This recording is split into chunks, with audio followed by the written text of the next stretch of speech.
Pakistan grey list में रहेगा या नहीं, मुस्तकबिल का फैसला 25 फरवरी को होगा।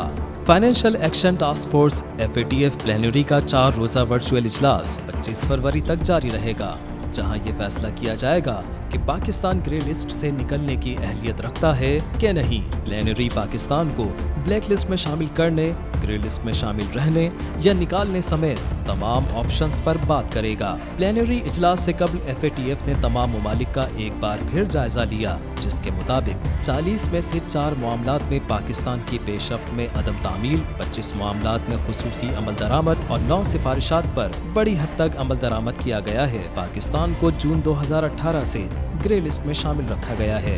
याद रहे, बाकी 2 मामलात यानी दहशतगर्दों की माली मुआवनत रोकने और इंसदादे मनी लॉन्ड्रिंग रिजिम में खामियों के बाइस पाकिस्तान को जून 2018 से ग्रे लिस्ट में शामिल रखा गया है। ताहम प्लेनरी में पाकिस्तान का जायजा 40 सिफारिशात पर नहीं बल्कि 27 निकाती एक्शन प्लान की बुनियाद पर लिया जाएगा। तज्जियाकारों का कहना है कि पाकिस्तान को ब्लैक लिस्ट में शामिल नहीं किया जा सकता, क्योंकि FATF के 3 अराकीन चीन, तुर्की और मलेशिया मुल्क की दर्जा बंदी कम करने के लिए तमाम तर दबाव बर्दाश्त कर सकते हैं। ऐसा सिर्फ दोस्ताना बाहमी ताल्लुकात पर नहीं होगा बल्कि कारकर्दगी की बुनियाद पर होगा। पाकिस्तान ने तमाम एक्शन पॉइंट्स मुकम्मल किए हैं, ताहम बाज़ औक़ात कुछ बाअसर ममालिक किसी पॉइंट्स पर एतराज़ उठा सकते हैं।